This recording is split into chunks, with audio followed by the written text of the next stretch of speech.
The sound of water rushing down the storm drain echoed through the quiet suburban street as Richard Ellis watched the last of his swimming pool's murky contents disappear. After 15 years of weekend cleaning rituals and chemical balancing acts, he finally decided to part ways with the fiberglass money pit that had dominated his backyard since he purchased the house. The pool maintenance company had arrived that morning, set up their industrial pumps, and begun the draining process that would allow him to convert the space into the garden retreat his wife had been dreaming about for years. "What do you think you're doing?" The shrill voice cut through the humid afternoon air, causing Richard to wince. He didn't need to turn around to know who it was. Barbara Nelson stood at the edge of his property, her arms crossed tightly across her chest, designer sunglasses perched on her nose despite the overcast day.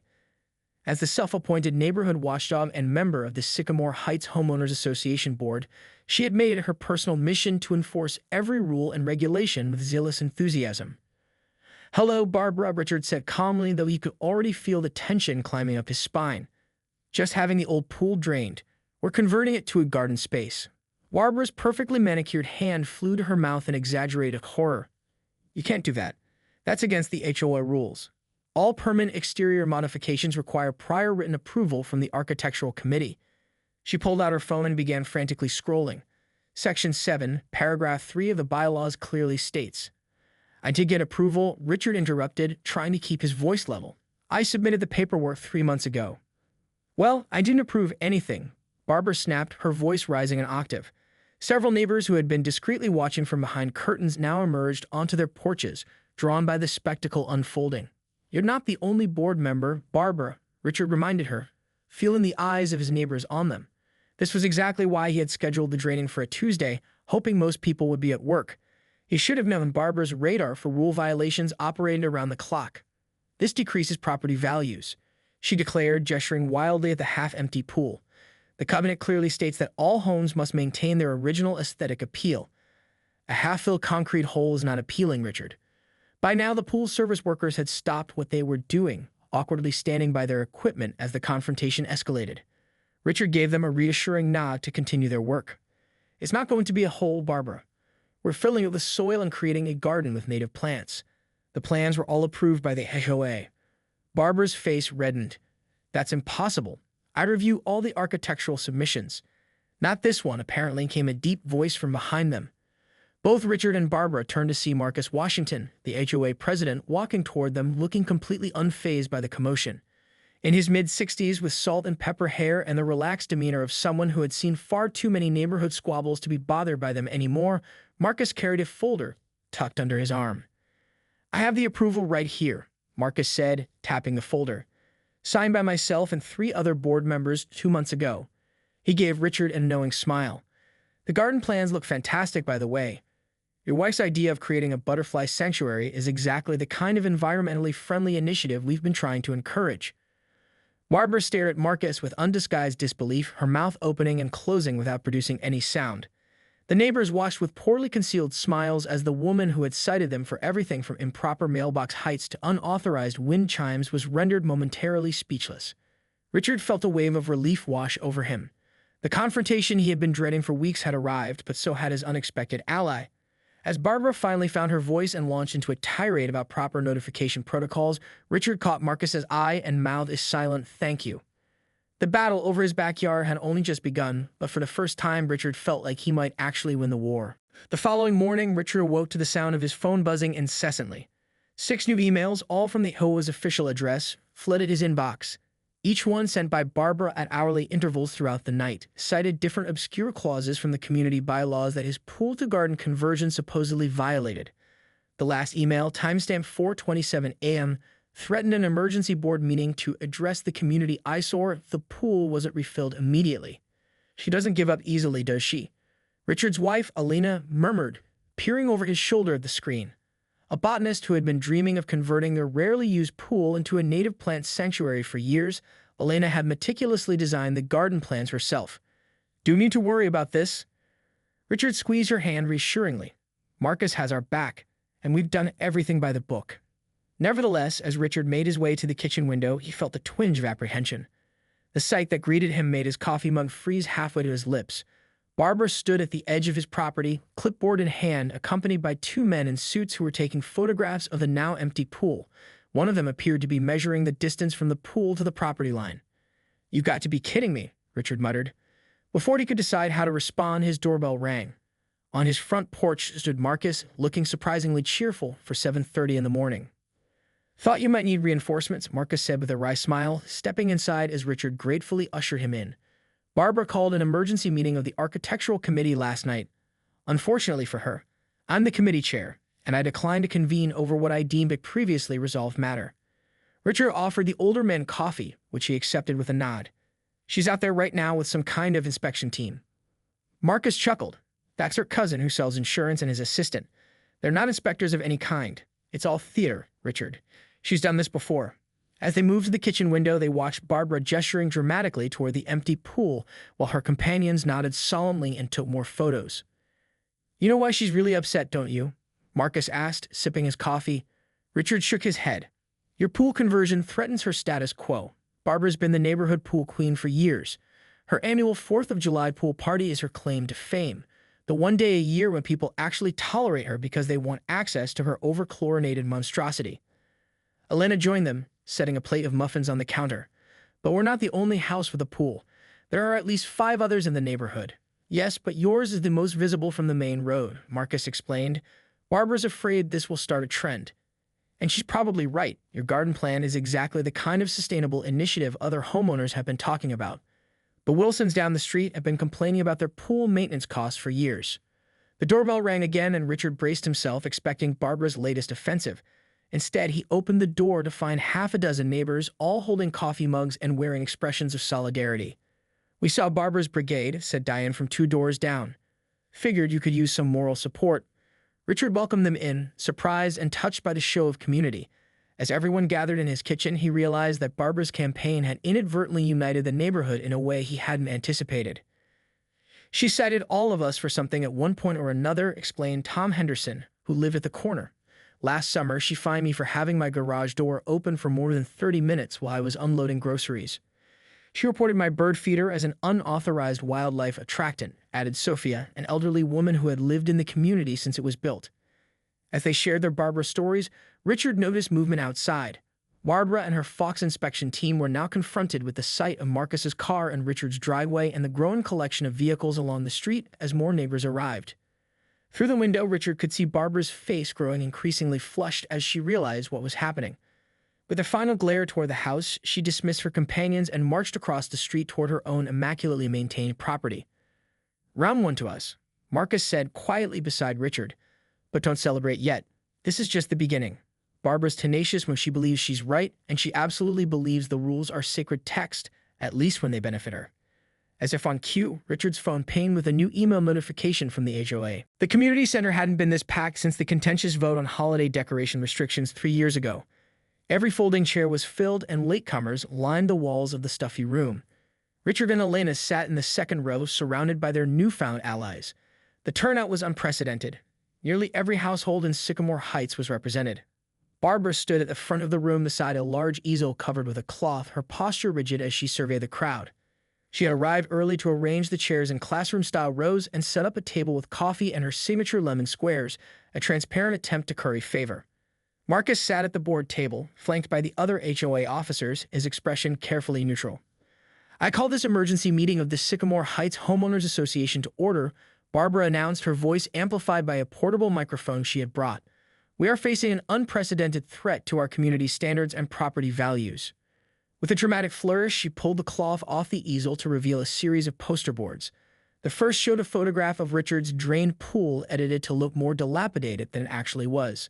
The second displayed a graph with a sharply declining line labeled Projected Property Value Decrease. The third featured magazine cutouts of overgrown, unkempt gardens with the words Jungle Hazard in bold red letters across the top. "This," Barbara declared, pointing at the doctored photo, "is just the beginning. If we allow one homeowner to abandon their responsibility to maintain a properly functioning pool, what's next? Vegetable gardens in front yards, clotheslines, chicken coops."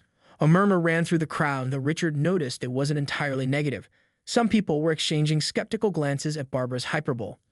"The bylaws exist for a reason," Barbara continued, "to protect our investments and maintain the aesthetic standards that make Sycamore Heights desirable. Section 7, Paragraph 3 clearly states that all permanent exterior modifications require approval, and while some members of the board may have signed off on this without proper review, she shot a pointed look at Marcus. The full membership has the right to overrule when community standards are at risk. Marcus leaned forward to the microphone in front of him. Point of order, Barbara. The Architectural Committee, which you serve on but do not chair, reviewed and approved the Ellis's plans by a vote of 4-1. You were the sole dissenting vote. All proper procedures were followed. Procedures, yes, but judgment? No, Barbara countered, which is why I've called for this vote. According to our bylaws, the membership can overturn board decisions with a 2/3 majority. She gestured to another poster board, this one showing before and after photos of a different property where a pool had been removed, followed by what appeared to be a neglected dirt patch. This is what happened in Oakwood Estates when they allowed pool removals.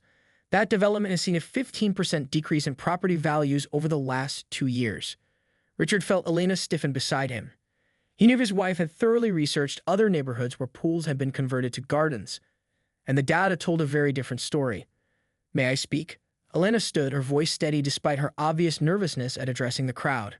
Barbara's lips thinned with displeasure, but Marcus quickly acknowledged Elena. The floor is open for community input. Elena, please. Elena made her way to the front carrying a tablet. I'd like to address some inaccuracies in the presentation. First, the property in Oakwood Estates that Barbara referenced was abandoned following a foreclosure. The pool removal had nothing to do with the property value decrease. She connected her tablet to the projector and displayed a series of beautiful garden transformations. These are actual pool-to-garden conversions from communities similar to ours. Studies show that sustainable landscaping can increase property values by up to 11%. Furthermore, the water conservation saves homeowners an average of $1,200 annually. As Elena continued her methodical dismantling of Barbara's claims, Richard noticed a shift in the room. People were nodding, impressed by Elena's research and the beautiful images of thriving gardens that had replaced resource-intensive pools. Additionally, Elena concluded, our design incorporates a small water feature that preserves the aesthetic appeal of water in the landscape while eliminating the chemical and maintenance burden of a full pool. We've selected drought-resistant native plants that support local pollinators and require minimal care. When Elena returned to her seat, several people patted her shoulder approvingly. Barbara, however, was not deterred. For 3 days following the HOA meeting, Barbara's house remained unusually quiet. Her curtains stayed drawn, her pristine SUV hadn't left the garage, and the sprinklers that usually ran at precisely 6:00 a.m. and 6:00 p.m. remained silent. The sudden absence of Barbara's vigilant presence felt like a strange calm before an inevitable storm. Do you think she's given up? Elena asked as she and Richard reviewed the final garden plans with their landscape designer on their back patio. The empty pool had been cleaned and prepped for the next phase, breaking through the concrete bottom to ensure proper drainage before filling it with soil. Barbara Nelson doesn't give up, the designer, a woman named Mai who had worked in the neighborhood before, said with a knowing smile. When I installed the Johnson's Japanese maple last year, completely approved by the way, she measured its distance from the property line every day for a week. Richard glanced across the row of hedges toward Barbara's house. Well, whatever she's planning, we're moving forward. The concrete crew is scheduled for tomorrow. The next morning, Richard woke before dawn, anticipation making sleep impossible. Today would mark the point of no return for their project. Once the pool bottom was broken up, there would be no going back. He made coffee and stepped outside to enjoy the quiet morning, only to freeze at the sight before him. A bright yellow stop work notice had been taped to his front door. The official-looking document cited potential underground utility conflicts and insufficient structural engineering review. At the bottom was a signature, Barbara Nelson, with the title Code Enforcement Liaison. Richard pulled out his phone to call Marcus, but before he could dial, the sound of a truck engine caught his attention. The concrete crew had arrived, looking confused as they encountered the notice. Is there a problem with the permit? The foreman asked, eyeing the yellow paper that Richard had removed from his door. No, there's no problem, Richard assured him, though he wasn't entirely convinced himself. This isn't an official city notice. Let me make a quick call to confirm. As Richard dialed the city's building department, he noticed Barbara's curtains part slightly. She was watching, waiting for her latest tactic to succeed. After 15 minutes on hold, Richard finally reached someone who could help. No, sir, you don't have any stop work orders issued for your address, the clerk confirmed. And we don't have a position called Code Enforcement Liaison that would be authorized to issue such notices. Relief washed over Richard as he thanked the clerk and hung up. It's fake, he told the foreman. You're clear to proceed.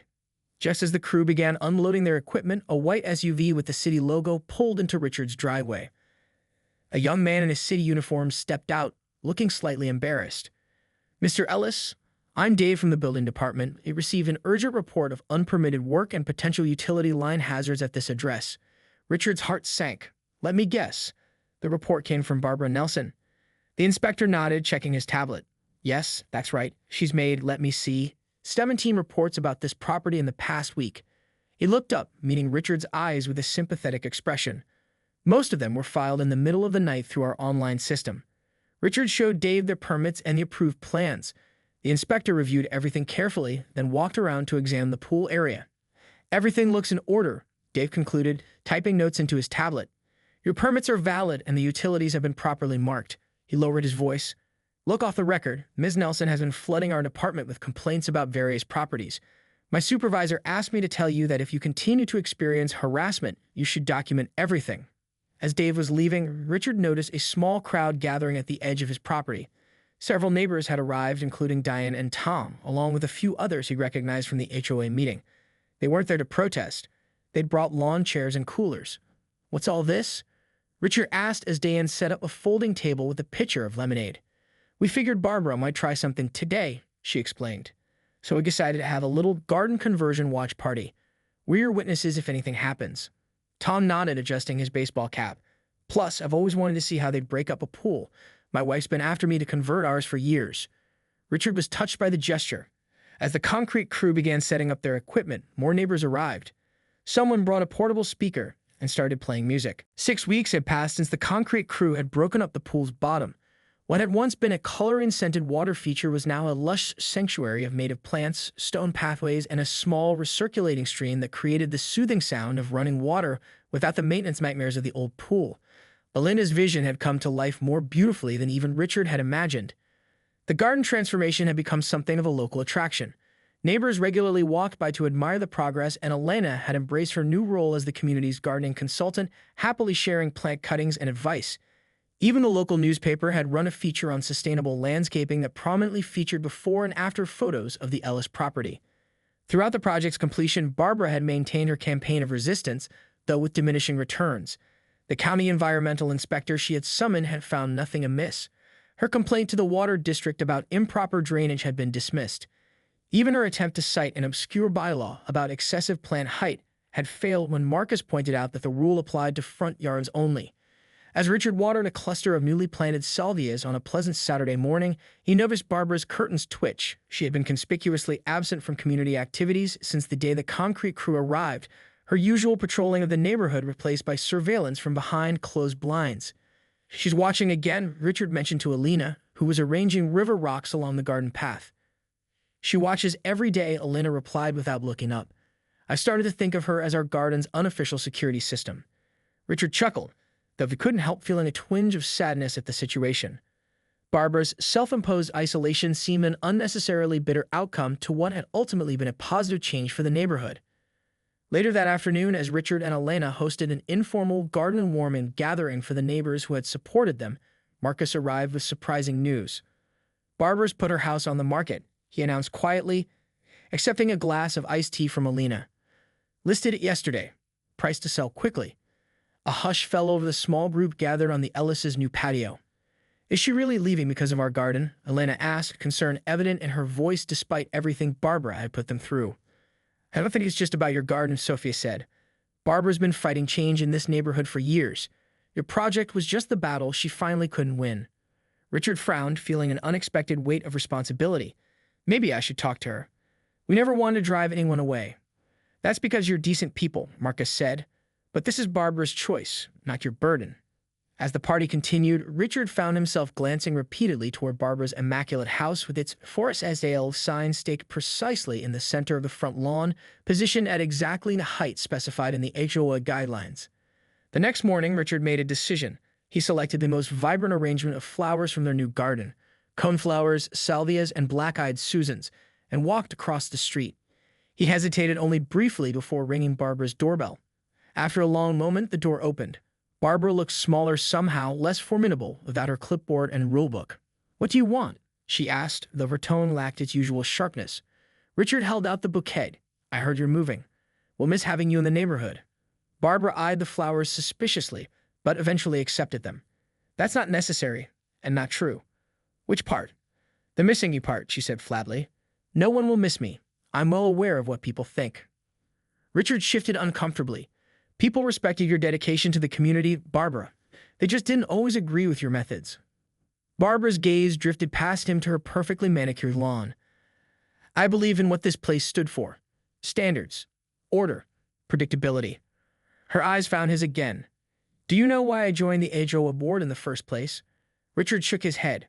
My previous home was in a neighborhood with no HOA. My neighbor decided to turn his front yard into a car repair business. Then another neighbor built a 3-story addition that blocked all my sunlight. Property values plummeted. I lost $30,000 when I sold. Her voice had taken on a distant quality. I swore I'd never let that happen again. For the first time, Richard saw Barbara not as an antagonist, but as someone whose rigidity came from a place of genuine fear.